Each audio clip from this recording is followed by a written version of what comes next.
dai campionati siamo con Barbara Pancott. Ciao Barbara. Sei entrata al posto di Cetolin e subito si è visto l'impegno che ci hai messo e concretizzato con un assist per De Martini. Sì, è andato bene, appena entrato sono riuscita a fare un assist e almeno sono andati in vantaggio.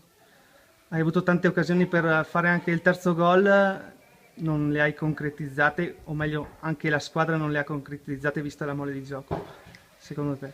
Sì, abbiamo sbagliato tanto, abbiamo costruito tanto, abbiamo sbagliato tanto, poi d'altronde perlomeno siamo riusciti a portarla a casa.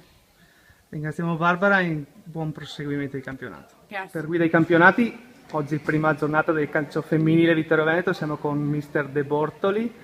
Buonasera mister. Ciao Stefano. Intanto complimenti per essere ancora qui a Vittorio Veneto e un ringraziamento da parte anche della tifoseria. E cominciamo con oggi. Vittoria sul Bearzi 2-1, gran mole di gioco. Un tuo commento mister?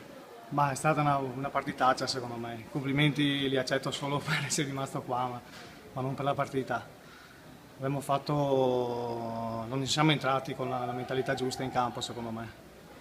Abbiamo fatto fatica, un Bearzi che si è difeso da subito e ha trovato però un gol con il primo contropiede sul rigore, un po' dubbio però ci poteva stare tranquillamente. Purtroppo noi come sempre, sì, mole di gioco, non alla nostra altezza, viste le ultime uscite che abbiamo fatto sia in Coppa Italia che gli amichevoli, che abbiamo costruito un gran gioco, oggi sono stato un po' deluso dalla squadra. Siete partiti veramente forte con 4 calci d'angolo consecutivi, però non concretizzati là davanti. Poi durante tutto l'arco della partita avete fatto 15 tiri in porta e ne avete concretizzati solo 2. Purtroppo è così. C'è questa mentalità che devo cercare di lavorare il più possibile con le ragazze perché c'è troppa fretta andare alla conclusione, c'è troppa fretta nel liberarsi della palla. Oggi purtroppo spero solo che sia stata un po' così, un po' di amnesia delle ragazze, la prima partita anche qui a Vittorio, che abbia tagliato un po' le gambe. L'amore di gioco vedere, però magari deve essere più concreta come dicevi davanti. Come si può migliorare secondo te?